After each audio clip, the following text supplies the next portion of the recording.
Hey, good morning. It's Greg Luther, and thanks for joining us on today's Facebook Live. I've got some awesome information for you today because one of the big problems that we run into as real estate agents is homeowners that want to sell their home for too much money. Now, if you've been selling real estate for a while, you know that virtually 100% of the sellers that you meet with, they're going to want too much money for their house when you initially meet with them. So that's going to be our topic today. I know we'll have everybody logging in here in just a moment. Hopefully you can hear me and see me okay, because this is going to be a game changer for you.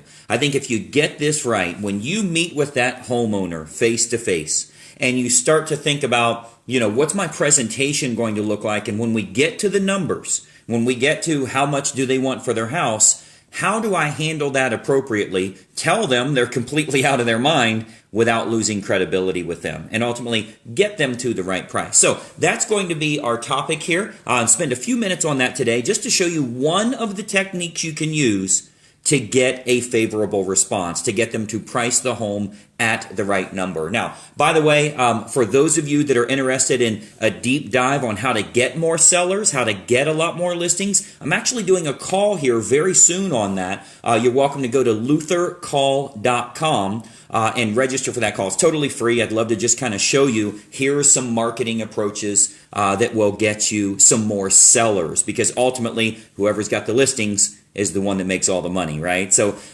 anyway, as you get to a position that you're in front of that seller, you got to think about, what does the listing presentation look like to begin with? Inside my trainings, we teach what's called the bulletproof listing presentation. It's a 5-chapter presentation.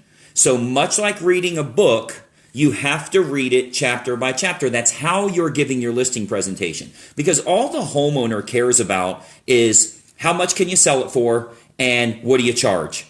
That's the only two things that they care about. How much can you sell it for, and what do you charge, right? But you have to build a lot of value before you can get to that point. So I've always used the example, much like if you're reading a children's book to a small child, they want to go ahead, what happens to the dinosaur? Tell me what happens to the dinosaur. No. We have to read this thing in order. That's how you're giving your listing presentation. So let me give you the 5 chapters that you're going to utilize. The 5 chapters of a successful listing presentation are introduction, education, soft close, then presentation of price and fee, and then close. So let me give it to you again. Intro, education, soft close, presentation of price and fee, and then close. Okay, that's the 5 chapters. So once you get to chapter 4, which is presentation of price and fee, we know that's where you get a little bit of pushback, because your home's worth $275,000 and they want $300,000. Have you been there before, right? 100% of homeowners are going to want too much for their home. Just like when you go to trade your car in, you want a little bit more than it's actually worth.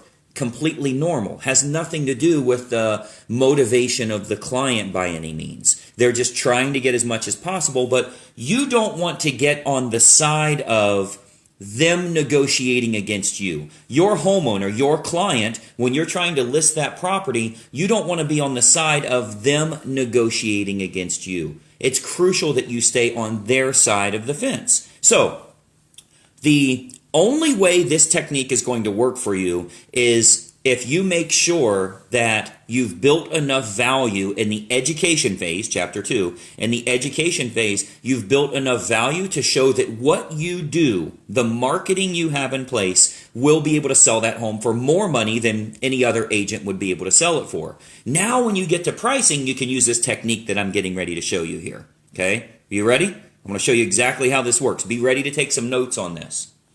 So what we're going to do is, rather than get combative and feel that pressure. So as an example, your home's worth $275,000. Well, we want $300,000. Well, I understand you want $300,000, but unfortunately with the comparable sales here, your home is only worth $275,000. And you start to feel that pressure, that pushback, right? That's a problem.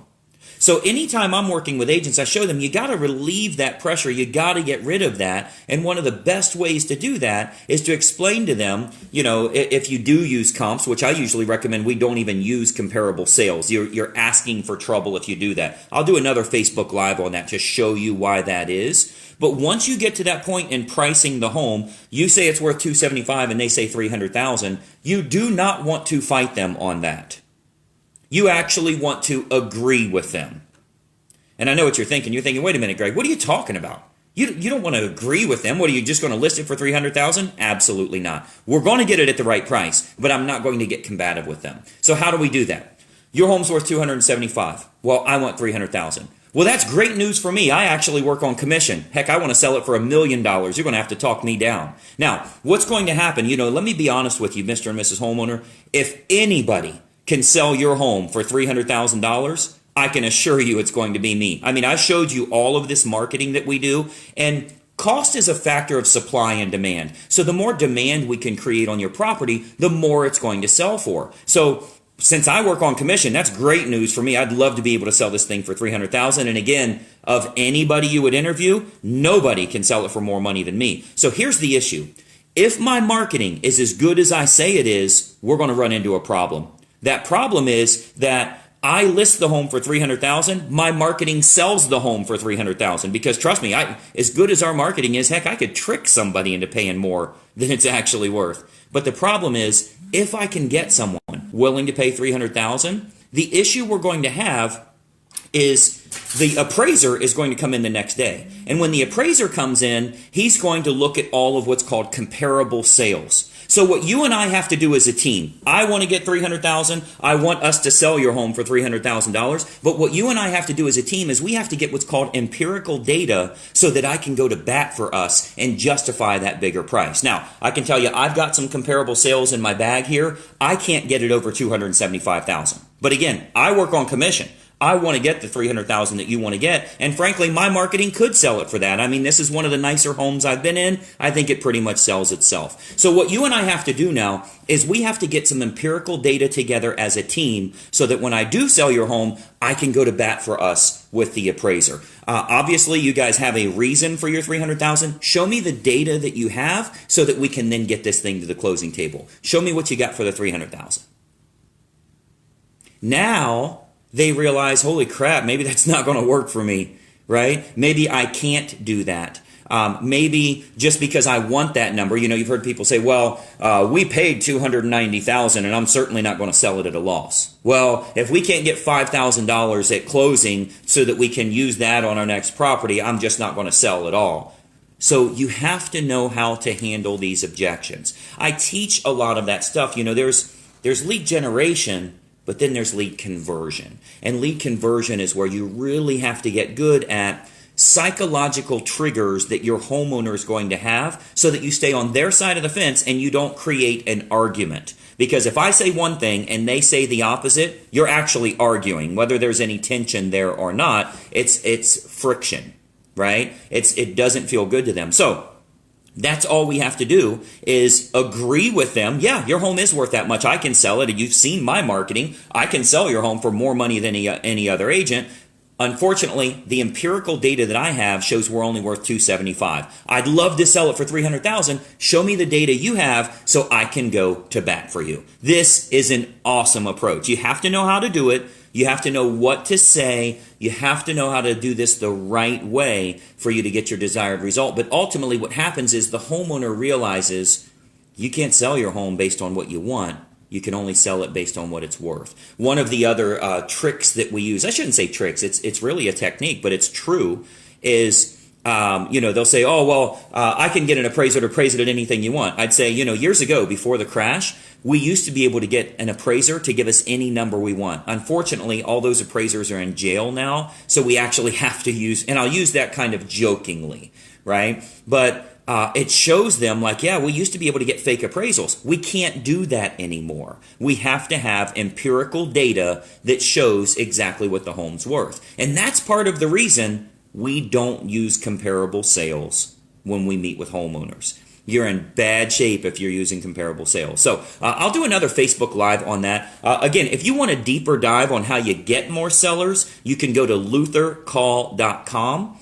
We just put it in the chat here as well. Again, luthercall.com. You can register. It's a totally free call, but I won't be on my phone here. I'll be on my computer, and I'll have a awesome presentation to show you some ads that are working really well, some scripts that can generate a lot of revenue for you, and ultimately what you need to do to build your business. But again, circling back to our topic here today, what's the point of you going on listing presentations if those listing presentations are going to end in them wanting too much money for their house, and ultimately them listing with an agent that will give them a fictitious number or will agree to the crazy $300,000 when there's no way it's going to sell for that? So again, in the beginning of our in the beginning of chapter 4, presentation of price and fee, of course we're going to agree with them rather than argue with them, but then we put it on them. You got to be able to show me some empirical data so I can go to bat for us. Very important you get that language right. Heck yeah, I think I could sell it for $300,000. My marketing will do that. But here's our problem. It's not me, it's the appraiser, right? All of the data that I have shows I can't get this thing a penny over $275, but I'd love to sell it for $300. If you have some empirical data to justify that, we can do that today. Okay, so I'll do another quick Facebook Live for you on how we go about those listing presentations with no comps. I want to point something out to you. When you go to trade in your car, the sales manager doesn't come back with 3 comparable sales. Well, you have a Toyota 4Runner. Here's the last one we bought, and it had 8,000 miles. And here's the other one we bought. It had 30,000 miles. Because what you'd do is you would grab those comparables and you'd say, yeah, but that one doesn't have the aluminum rims. And that one, look at the tires on that thing. And this one doesn't have a 6 CD changer, right? Like we're going to beat up the comparables. Your homeowners do the same thing. Why would you use comparable sales? So we'll talk a little bit about that in a future call. But again, I want to give you a deeper dive on how do you generate more clients, buyers and sellers? What can you do with some very simple marketing approaches and simple ads that will get you lots of buyers and sellers? I'm going to be showing you that totally free. You can register at luthercall.com. It is totally free of charge, and I'm going to show you this is the ad. This is the script. Here's the psychology behind why it works. Here's what you say when you get them on the phone. That's how you build your real estate business. So, with that being said, I want you to have a profitable weekend. Go out there and sell some houses. Don't be sitting around on the couch. Go out there and sell some houses so that ultimately you can reach your financial goals. Go to luthercall.com. Hopefully this has been helpful for you. If you have liked this, by the way, I want you to like the page for me. That's going to help me out, and it helps you out. So feel free to like the page. It'll show you some more of the things that we're working on together, and hopefully I can bring as much value as possible to you. Thanks so much for joining us here today. Go out there and sell some houses. Let me know how I can help you. We'll talk soon. Bye-bye for now.